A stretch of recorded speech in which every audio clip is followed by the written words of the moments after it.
मेरे प्रत्येक महाशिविर में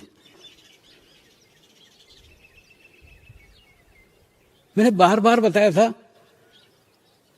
कि स्त्रियों की तरफ देखने की तुम्हारी दृष्टि बदलो। अगर स्त्रियों को देख के तुम्हारे मन में बुरे विचार आ रहे हैं तो एक चोर की कुंडलिनी जागृत हो सकती है, तुम्हारी नहीं।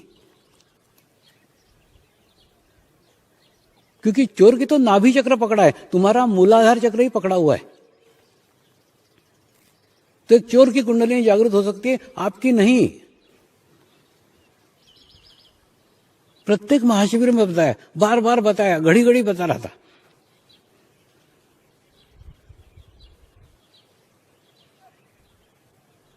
क्यों बता रहा था?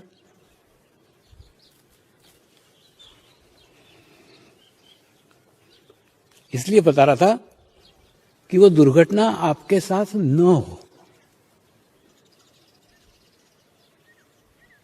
जो आज हो रहा है इसकी पूर्व सूचना कितने साल पहले से बताई थी।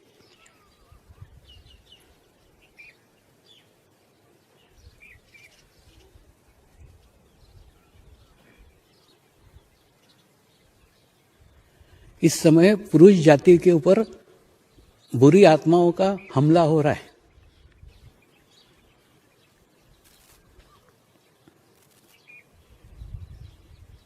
सामूहिकता में हमला। आप 15 साल के हो, आप 85 साल के हो, कुछ फर्क नहीं पड़ता।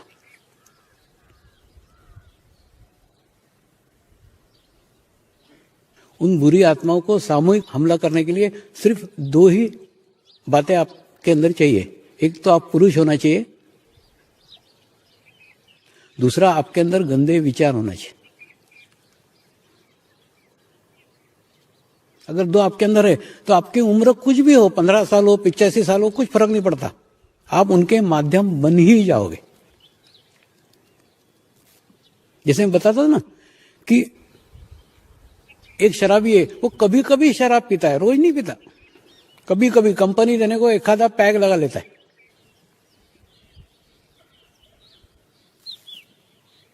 ऐसे ही एक आधा पैग लगाने वाले को ये मृत आत्माएं माध्यम बनाती है और उसके बाद में जाके उसके अंदर बैठ जाती है और उससे तृप्ति कराना चालू कर देती है।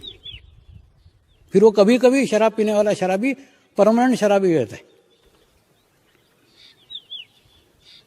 और जो व्यक्ति शराब ही नहीं पीता वो एकदम सुरक्षित है, क्योंकि वो मृत आत्मा उसको माध्यम बना करके क्या करेंगी। जो खुद पीता ही नहीं है वो उनको क्या पिलाएगा।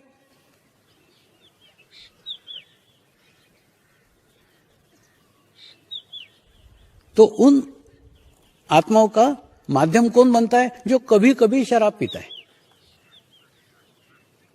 ठीक उसी प्रकार से इन आत्माओं का माध्यम कौन बन रहा है? जो गंदे विचार करता है, जो बुरे विचार करता है। स्त्रियों को देख के जिनके मन में बुरे विचार आते हैं, जो विचार करते हैं, वो उनके आसान माध्यम बन जाते हैं, उनसे वो कृति कराते हैं।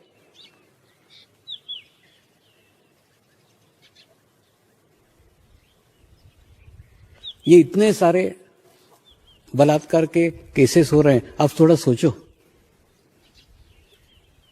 15 साल का लड़का भी कर रहा है, 85 साल का बुढ़ा भी कर रहा है।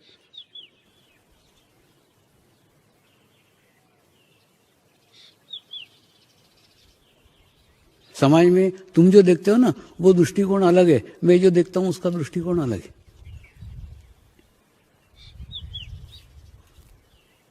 उन आत्माओं को कोई लेना देना नहीं है आपका शरीर उसके लायक है कि नहीं। आप 15 साल के हो तो भी आसान शिकार हो, 85 साल के हो तो भी आसान शिकार हो। सिर्फ आप बुरे विचार रखते हो, आप बुरे ख्यालात रखते हो, आपके गंदे विचार हैं, बस इतना ही उनके लिए काफी है। ये परिस्थिति आने के कितने साल पहले से मैं बता रहा था कि स्त्रियों को देख करके बुरे विचार मत करो, क्योंकि बुरे विचार करोगे तो उनके आसान शिकार हो जाओगे, आसान माध्यम हो जाओगे।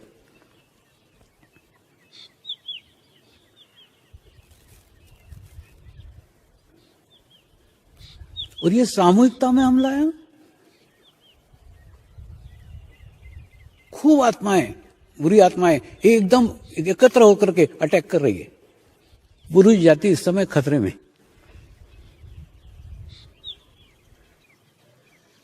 और ये घटना होने के कितने साल पहले से बता रहा था कि अपने चित्त को शुद्ध करो, अपने चित्त को पवित्र करो।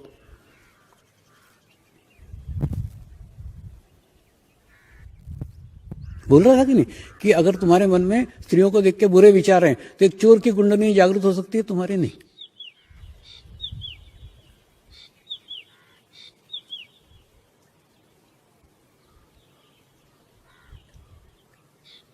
तो बुरे विचारों से बचो, क्योंकि अगर तुम आज विचार कर रहे हो, कल तुम कृति करोगे, वो कृति तुमसे करवा ही लेंगे।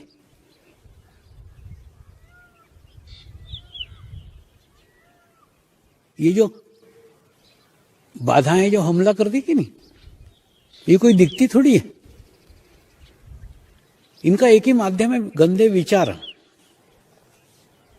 अगर आप बुरे विचार करोगे तो वो विचारों के माध्यम से आप तक पहुंच जाएगी, आपके ऊपर हावी हो जाएगी। आप चाहो ना चाहो आपके हाथ से दुर्घटना घटित हो ही जाएगी।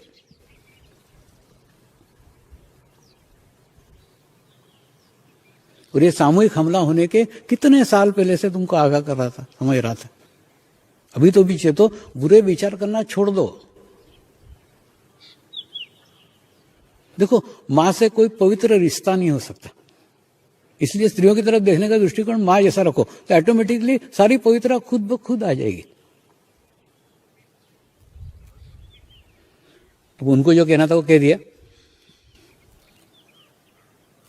अब आपका देखो, ये ना त्रिदोष है। त्रिदोष है, उसके अंदर स्त्री, पुरुष और स्थान, यानी तीन अगर अशक्त चीजें एकत्र हुई, स्थान अगर अशक्त हुआ, स्त्री अगर अशक्त हुई, पुरुष अगर अशक्त हुआ। पुरुष अशक्त से अर्थ है वो गंदे विचारों वाला जो व्यक्ति विचार करता है वो अशक्त पुरुष है, उसको वो माध्यम बना सकते हैं। दूसरा स्थान से आशय, कई स्थानों की एनर्जी खराब रहती है, कई स्थानों के वाइब्रेशंस खराब रहते हैं, उन स्थानों पे ये घटना घटित हो सकती है।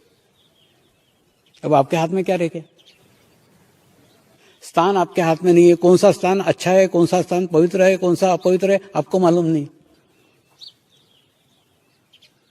ठीक है, उसके बाद में पुरुष कौन सा अशक्त है, कौन सा सशक्त है, वो भी आपको पता नहीं। तो पुरुष आपको पता नहीं है, स्थान आपको पता नहीं है, आपके हाथ में क्या है? आपके हाथ में आप खुद आप हैं। जब तक आप खुद सशक्त नहीं होते, इस परिस्थिति में से बाहर निकला नहीं जा सकता। इसीलिए मैं कहता हूं, ध्यान करो, मेडिटेशन करो, आप एक आपका आभामंडल बनाओ, आपका एक ओरा बनाओ। ऐसा ओरा बनाओ कि आपके ओरा के अंदर रावण भी आया तो वो राम बन जाना चाहिए। अरे तुम उसके प्रभाव में जा रहे हो। वो एक अशक्त पुरुष है, अशक्त स्थान है, उसके प्रभाव में जहां तुमने अपने आप को अशक्त समझा कि तुम उसके प्रभाव में गए, तुम कभी अशक्त नहीं हो।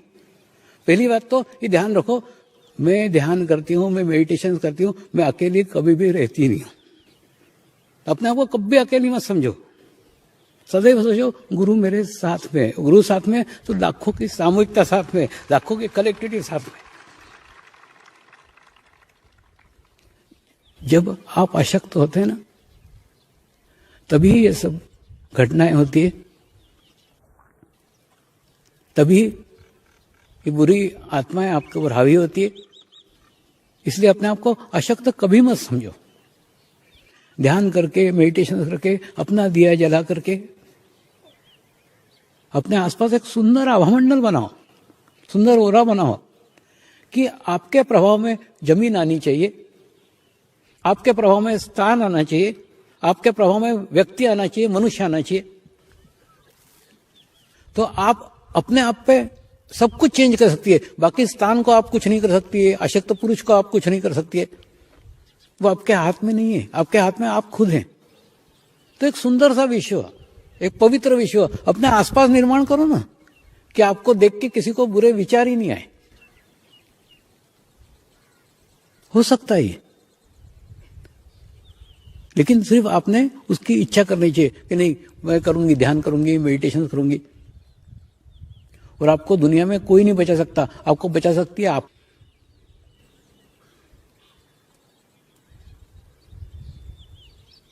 तो उस अशक्त भाव में से बाहर निकलो और उस सशक्त भाव के अंदर जाओ। जैसे आप सशक्त भाव में जाओगी, शरीर में महसूस करोगी कि आपके आसपास एक आभा मंडल बना हुआ है, आपके आसपास एक प्रोटेक्शन बना हुआ है। और वो छोटा सा पवित्र विश्व लेके आप दुनिया के किसी भी कोने में जाओ, किसी भी स्थान पे जाओ, किसी भी जगह जाओ, वो विश्व वैसा ही होगा, उसमें कोई अंतर नहीं आएगा।